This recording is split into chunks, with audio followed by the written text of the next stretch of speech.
Partition को हटा दिया गया। 7 दिन बाद उस पार्टीशन को हटा दिया गया। तो पता है क्या देखा गया? उन 25 में से सिर्फ एक मछली गुजर गई, बाकी 24 को आज भी लगता था कि उनकी दुनिया उतनी ही है।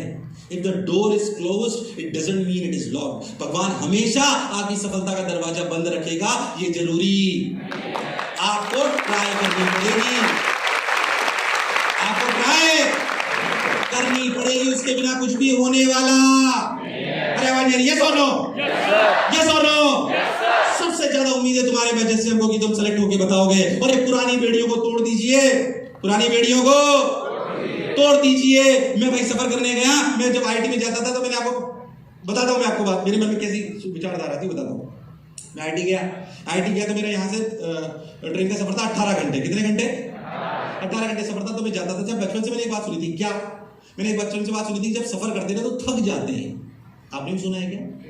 जब सफर करते हैं तो अब मैं आईटी में यहाँ से जाता तो बाहर गए नहीं थे, तो ट्रेन में गए, मजा भी बहुत आया। ट्रेन में गया, 18 घंटे बाद वहां पहुंचा, वहां जाके लगा बहुत थक गया। फिर मैंने वहां जाके सोचा कि यार मैं थका क्यों? मेरे स्लीपर में रिजर्वेशन था और मैं 18 घंटे ज्यादा हिला भी नहीं, उससे भी कम हिला जो मैं हिलता अगर मैं घर पे होता।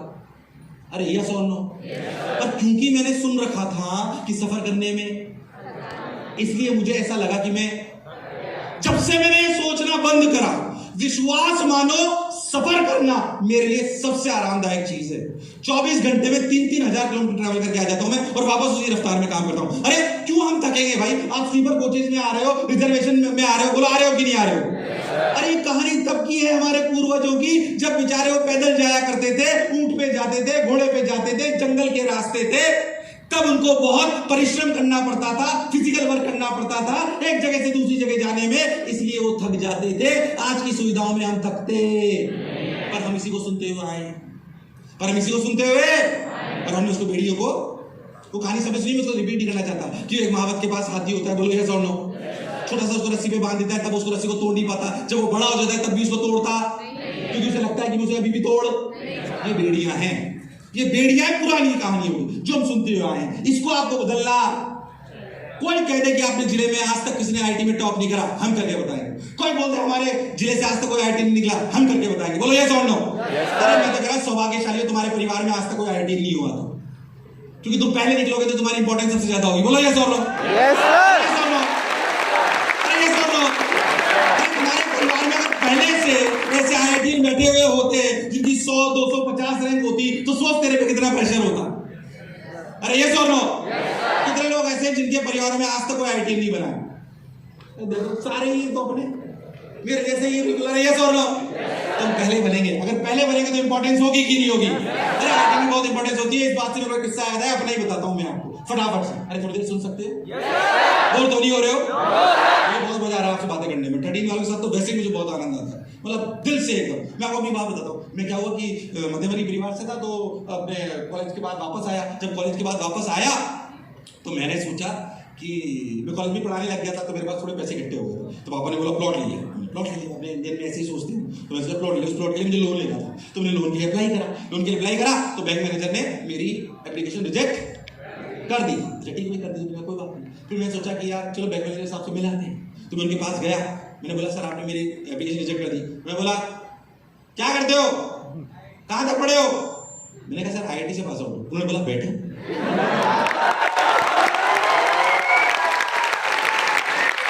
That is what really happened to me. That is what really happened to me. उन्होंने मेरे से पूछा क्या करते हो, क्या कैसे कमाते हो, क्या करते हो, पढ़ाते हो, जो भी। उन्होंने बहुत सारी बातें करी। तीसरे दिन मुझे लोन सैंक्शन था। Third day, that is the power of a degree. अरे यस और नो? अगर अलग पहचान बनाना चाहते हो तो ये अपने पास होनी।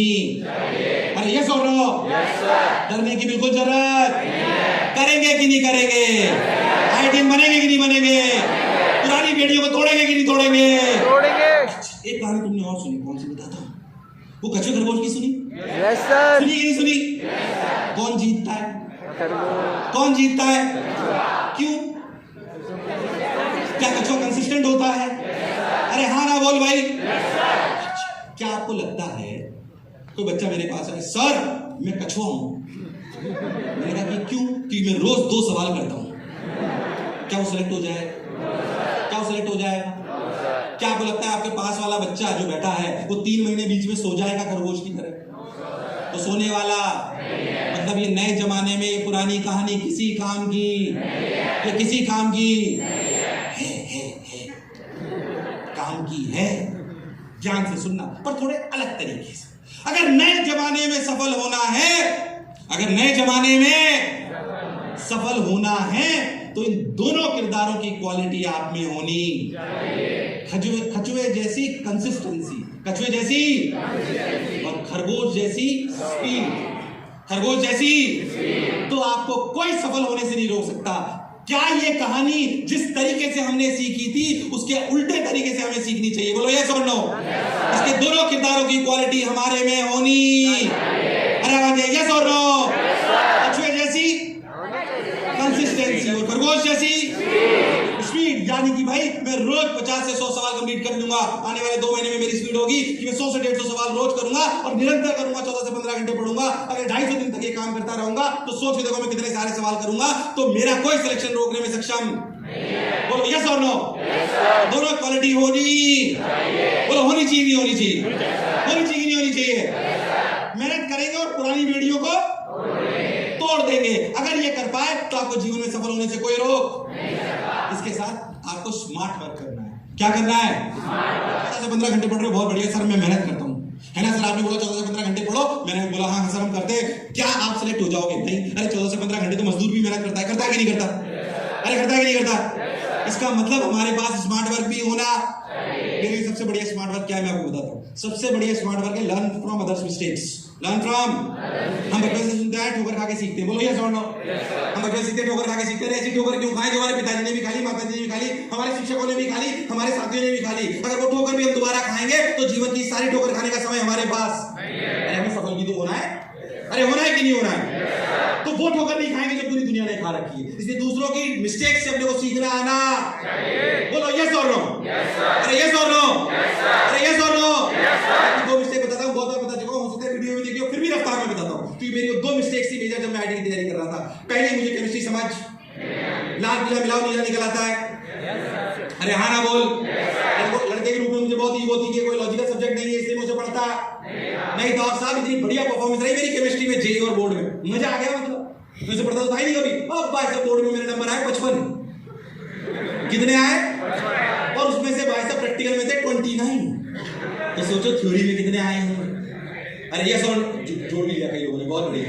मतलब मास्टर की बेइज्जती करने का कोई मौका छोड़ने वाले भैया। मेरे मैथ्स में भी 98 आए थे।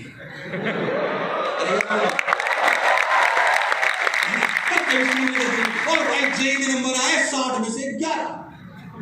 60 में से इस केमिस्ट्री की वजह से मेरी रैंक आई 3217। जेईई में मैथ्स और फिजिक्स में इतने नंबर थे कि भाई मेरी अंदर 200 रैंक आती, पर केमिस्ट्री ने मुझे उठा के फेंक दिया 3217। मुझे इस बात में मलाल नहीं, बट क्या ये मेरी गलती थी? अगर आप जेईई की तैयारी कर रहे हो, सबसे कम समय में सबसे ज्यादा नंबर कौन सा सब्जेक्ट दिलाया? कौन? इसलिए मेरी वाली गलती दोहराओगे? मेरी वाली गलती दोहराओगे? हम यहाँ पे सिलेक्शन लेने आए कि सब्जेक्ट से प्रेम करने आए?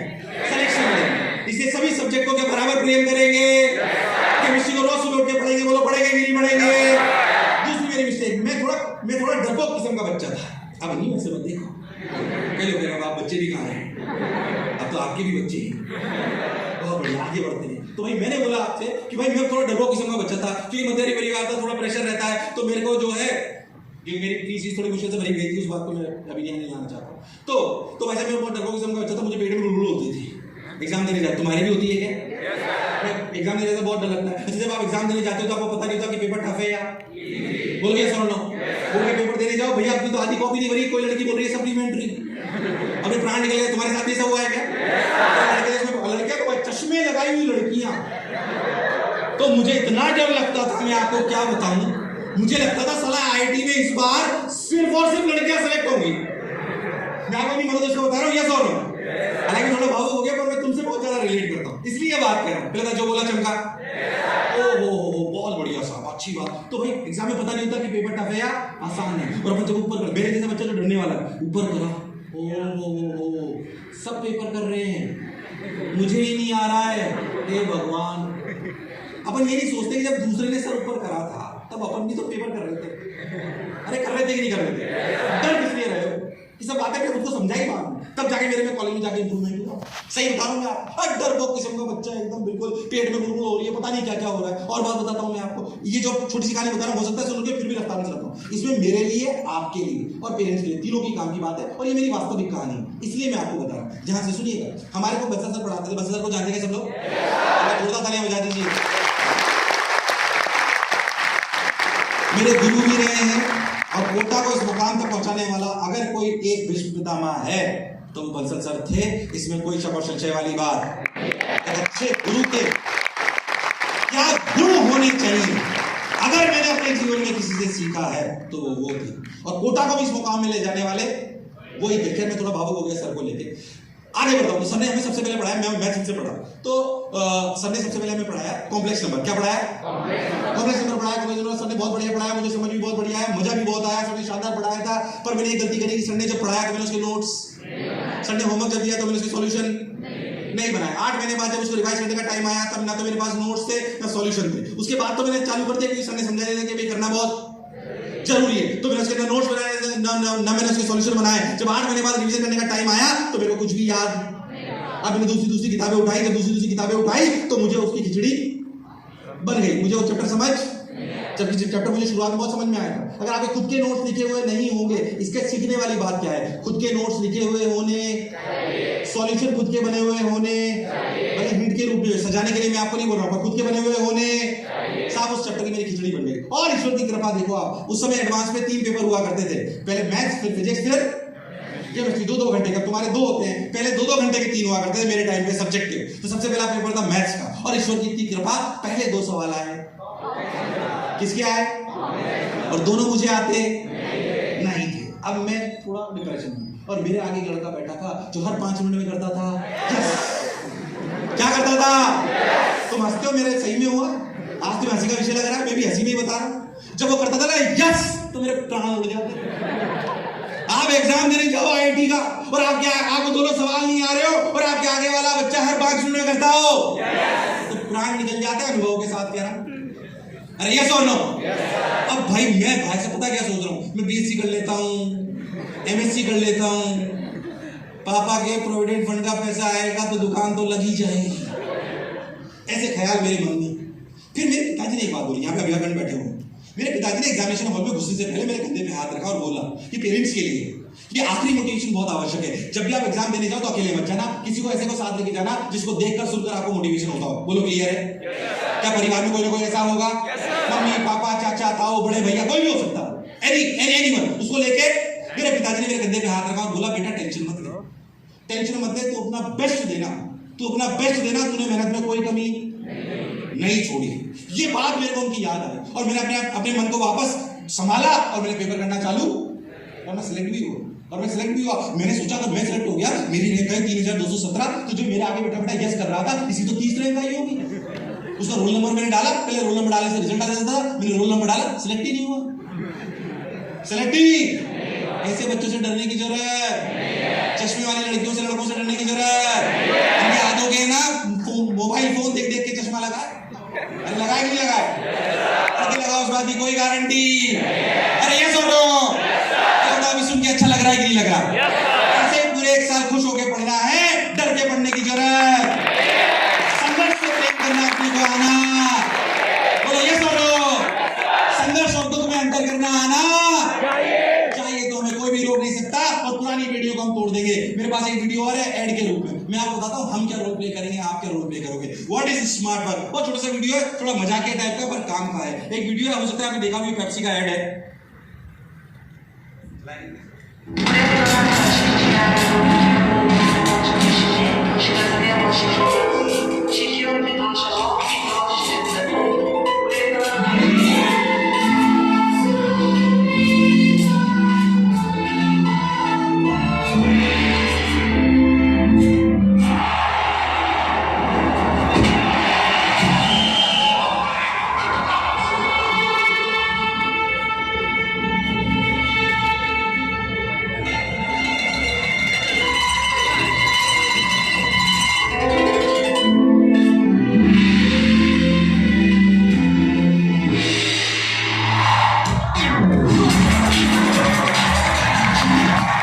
समझ आया क्या?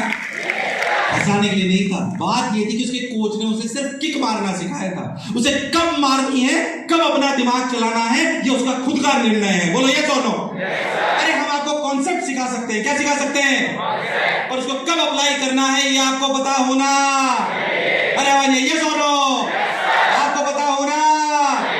पुरानी बेड़ियों को तोड़ेंगे कि नहीं तोड़ेंगे, नई विचारधारा लाएंगे कि नहीं लाएंगे, अपने और अपने माँ बाप का नाम रोशन करेंगे कि नहीं करेंगे, इसमें कोई शक और संशय वाली बात।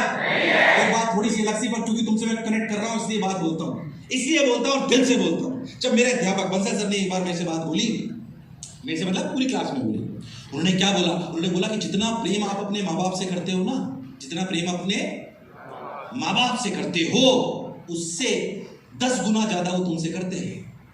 मैंने कहा करते हो? उस समय मुझे ये बात समझ, मैं से बोल रहा हूं, मेरा अस्तित्व तो मेरे माता पिता की वजह से है। मेरे पिताजी 4 बजे उठ जाते थे मुझे 5 बजे उठाने के लिए। हमारे घर पर 2 साल तक टीवी नहीं था, मुझे तब वो बहुत खराब लगते थे, आज सबसे अच्छे लगते हैं। इस मन से कहता हूं कि अगले 100 जन्म तक मुझे ऐसे ही पिताजी देना, दावे के साथ आपको कह सकता हूं। इसलिए आपके जीवन में अगर आपसे भी ज्यादा आपकी सफलता अगर कोई चाहता है तो वो कौन है? पेरेंट्स। इसमें कोई शक और संशय वाली बात नहीं। उन्होंने बोला कि जितना प्रेम तुम अपने माँ बाप से करते हो, उससे 10 गुना ज्यादा वो आपसे करते हैं। मैंने कहा करते होंगे, पर आज वो बात मुझे समझ में आती है क्योंकि आज मेरे भी 2 बच्चे हैं। इसलिए मैं आपको आज ये बात कह रहा हूं कि कुछ भी हो जाए, हमारे माँ बाप, हमारी वजह से हमारे माँ बाप की आंखों में आंसू सिर्फ और सिर्फ खुशी के होने चाहिए, दुख के कभी नहीं हो सकते। क्या मेरी बात क्लियर है? अरे यस और नो। मैं कहता हूं मेरे जीवन की अगर सबसे बड़ी धनराशि, मेरे पिताजी आज हैं नहीं इसलिए आपको बात बोल रहा हूं, नहीं तो शायद उनके समक्ष में बोल भी नहीं पाता हूं। मेरे जीवन की अगर सबसे बड़ी धनराशि या सबसे बड़ी खुशी का पल आज तक कोई वो हुआ है तो वो तब हुआ है जब मैं आईआईटी में सिलेक्ट हुआ था। जब मैं आईआईटी में सिलेक्ट हुआ तो मेरे पिताजी के चेहरे पर जो खुशी और सुकून था, वैसी धनराशि मुझे आज तक कभी भी मिली। क्या मेरी बात क्लियर है? क्या आप भी अपने माँ बाप के चेहरे पर वो खुशी देखना चाहते हो? अरे आवाज यस और नो, यस और नो। मैं कहता हूं कि मैं जानता हूं इस सभागार में बैठे हुआ हर एक बच्चा जीवन में सफल होगा, क्योंकि 14 से 15 घंटे पढ़ेगा, वो जरूर कुछ ना कुछ मुकाम हासिल करेगा और लोग उसकी खूब बड़ाई करेंगे, खूब उसका नाम रोशन होगा, उसको लोग परचम लहराएंगे। पर जब भी तेरी बड़ाई हो तो अपने मन में दोहराना, ये पंक्तियां बहुत इंपॉर्टेंट है और मन में होनी चाहिए, बोलने के लिए नहीं है कि मैं तो पत्थर हूं, मैं तो, मेरे माता पिता शिल्पकार हैं, कि मैं तो पत्थर हूं, मेरे माता पिता शिल्पकार हैं, और मेरी हर तारीफ के वो ही असली हकदार हैं, वो ही असली हकदार हैं। एक बार हाथ ऊपर करके अपने माँ बाप के लिए जोरदार तालियां बजा दीजिए, और ये तालियां 30 सेकंड तक बजनी चाहिए। ये तालियां हमारे लिए नहीं, उनके सपनों के लिए है, जिनकी वजह से शायद हमारा अस्तित्व।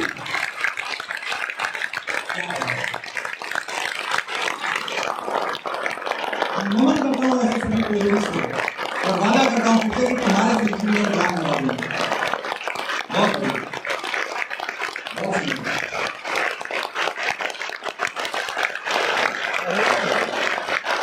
मम्मी पापा से प्रेम तो करते हो, क्या बात है, बहुत बढ़िया, बहुत सुंदर। ये वाला गीत मेरे साथ तुम्हारे मम्मी पापा को भेजना चाहिए। बहुत बढ़िया। भारत माता की, भारत माता की। क्या बात है, ये प्रेम बना हुआ होना जिनकी वजह से हमारा अस्तित्व है। खैर मैं थोड़ा सा भावुक हो गया शायद, पर ये सीखना भी जरूरी है। अगर हम सफल हो गए और अगर खुश नहीं रह पाए या अपनों को खुश नहीं कर पाए तो ऐसी खुशी का कोई फायदा। थोड़ी बात अलग है, भावनात्मक रूप में कहता हूं, फिर भी पर ध्यान रखना इस बात का। मैं कहता हूं ऐसी सफलता का, ऐसे सिलेक्शन का क्या तात्पर्य है जिसमें हम खुश ना हो। अरे ऐसे भी आईएएस ऑफिसर हुए हैं जिन्होंने सुसाइड कर लिया, वो सफल थे कि नहीं थे, और वो खुश। किसी ने मेरे को बहुत बढ़िया मूल मंत्र दिया, शायद ये थोड़ी आध्यात्मिक टाइप बात है पर बात काम की, वापस ट्रैक पे आएंगे। उन्होंने मुझे बोला कि अगर जीवन में सफल भी होना है और खुश भी होना है तो कर्तव्य का भाव रखिए। किसका? अधिकार का नहीं। किसका भाव रखना है?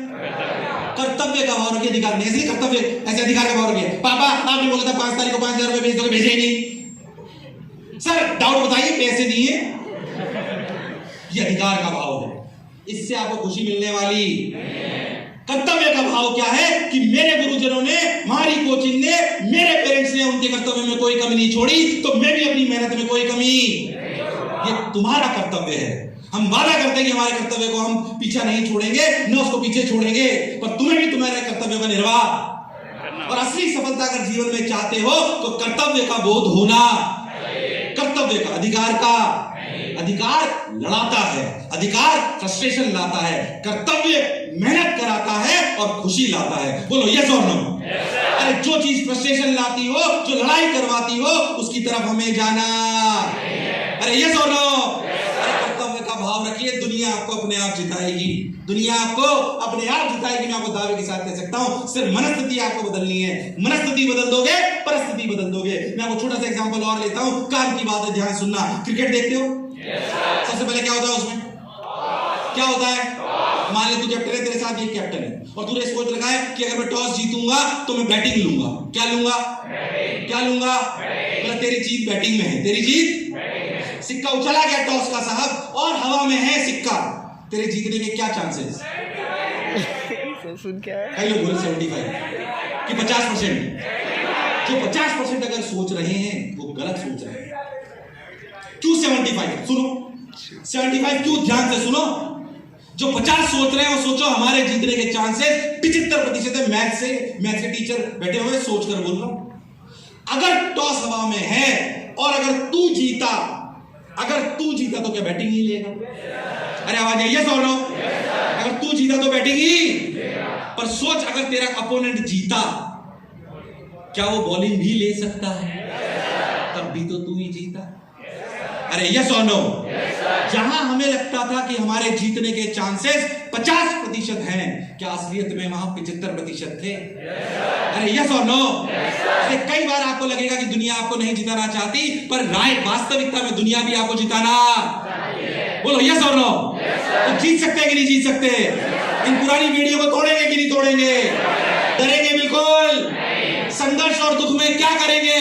संघर्ष के अंतर समझ जाएंगे। कर्तव्य की अधिकार, कर्तव्य के अधिकार 12 से 14 घंटे रोज पढ़ेंगे, मेरी वाली गलती दोहराएंगे। हमारे दोस्त होंगे, ना कि हमारे सलाहकार कौन होंगे? क्या मेरी बात क्लियर है? पक्की बात। हमारा सिलेक्शन कोई भी रोक, हमारा सिलेक्शन कोई भी रोक। नेगेटिव लोगों से 100 कदम दूर रहेंगे। बार बार ये बात कहता हूं, 100 कदम दूर रहेंगे। मैं अपना एग्जांपल आपको देता हूं, हो सकता है सुन रखा हो, फिर सुनो। आज से 4-5 साल पहले जब मैं घर जाता था, अभी भी जाता हूं, है ना, जब मैं घर जाता था तो भाई घर जाता था तो क्या होता था कि